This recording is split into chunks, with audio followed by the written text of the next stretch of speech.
Ìyàwó ọmọ ọdún 15 fún ọkọ àti àwọn ọ̀rẹ́ rẹ̀ ní májèlé jẹ lálẹ́ ọjọ́ ìgbéyàwó.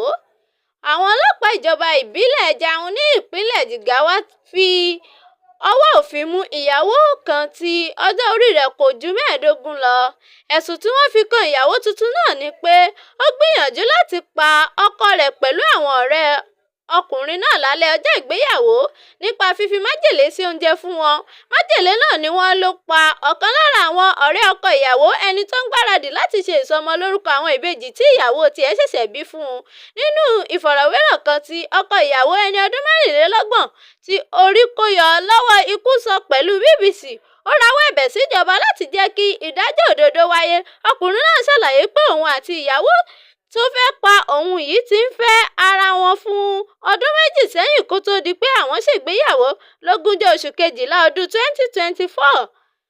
Nínú àṣà àwọn ará abúlé Abasu tí ìṣẹ̀lẹ̀ náà ti wáyé, tọkọ-tìyàwó yóò jọ sùn papọ̀ lálẹ́ ọjọ́ ìgbéyàwó wọn ni, ṣùgbọ́n ọkọ ìyàwó yìí ní òun kò fẹ́ ṣe bẹ́ẹ̀ lọ́jọ́ náà ní tòun. Lẹ́yìn tí wọ́n gbé ìyàwó mi dé lálẹ́ ọjọ́ Àìkú, ọ̀rẹ́ mi tó ṣaláìsí àti àwọn yòókù sọ pé kí n lọ sùn ti ìyàwó mi, ṣùgbọ́n mo sọ fún wọn pé mi ò fẹ́ lọ lálẹ́ yẹn. Mo dúró ti àwọn ọ̀rẹ́ mi ní ṣọ́ọ̀bù ọ̀kan nínú wa tó ń ṣe télọ̀. Ibẹ̀ ni àwọn ọ̀rẹ́ ìyàwó ti gbé oúnjẹ wá bá wa. Ní nǹkan bíi aago 10 alẹ́ ni wọ́n gbé oúnjẹ yẹn wá. Màkàrónì tí wọ́n sè pọ̀ ní pẹ̀lú ẹran, a sì bẹ̀rẹ̀ sí jẹ ẹ́ lọ. A padà fura pé oúnjẹ náà rí bákan, a sì dáwọ́ dúró, a kò jẹ ẹ́ mọ́. Nígbà náà ni ọ̀rẹ́ mi tó kú yìí bẹ̀rẹ̀ sí ké ìrora pé inú ń run òun, inú bẹ̀rẹ̀ sí run èmi náà. A mu mílìkì láti pa oró rẹ̀ ṣùgbọ́n kò lọ.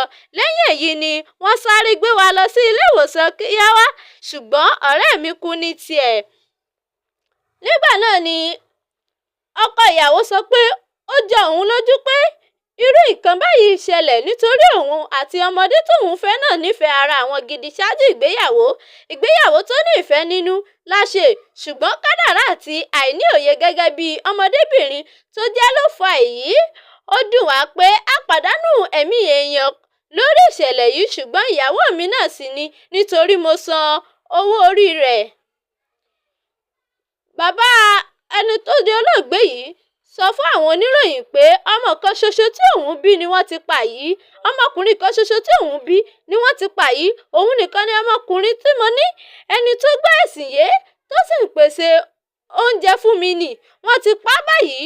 Ó dá ọmọ tó bí sílẹ̀ tẹ́lẹ̀ àti àwọn ìbejì lé mi láyà láti máa tọ́jú. Ẹ jọ̀wọ́ ẹ ràn mí lọ́wọ́ kí ìdájọ́ òdodo wáyé nítorí mi ò tiẹ̀ mọ nǹkan tí mo lè ṣe báyìí. Àwọn ará abúlé tí ìṣẹ̀lẹ̀ yìí ti wáyé náà fìdí ẹ̀ múlẹ̀ pé ìyàwó ti wà láhàámọ́ ọlọ́pàá ní olú iléeṣẹ́ wọn tó wà ní Jos, ìpínlẹ̀ Jigawa. Agbẹnusọ ọlọ́pàá ìpínlẹ̀ Jigawa Lawan Shisu náà fi ìdí ìṣẹ̀lẹ̀ yìí múlẹ̀ fáwọn akọ̀ròyìn. Àtẹ̀jáde ọlọ́pàá sọ pé ọmọbìnrin ọmọ ọdún 15 kan gbìmọ̀ pọ̀ pẹ̀lú ọ̀rẹ́kùnrin rẹ̀ tẹ́lẹ̀ láti fi májèlé sí oúnjẹ ọkọ rẹ̀ lábúlé Abasu níjọba ìbílẹ̀ Jaun. Ọkọ àti àwọn ọ̀rẹ́ rẹ̀ méjì ni wọ́n jọ jẹ oúnjẹ náà, inú sì bẹ̀rẹ̀ sí run wọn. Wọ́n sáré gbé wọn lọ sílé ìwòsàn níbi tí dókítà ti sọ pé ọ̀kan nínú wọn ti kú. Ìwádìí ń tẹ̀síwájú lórí ìṣẹ̀lẹ̀ náà.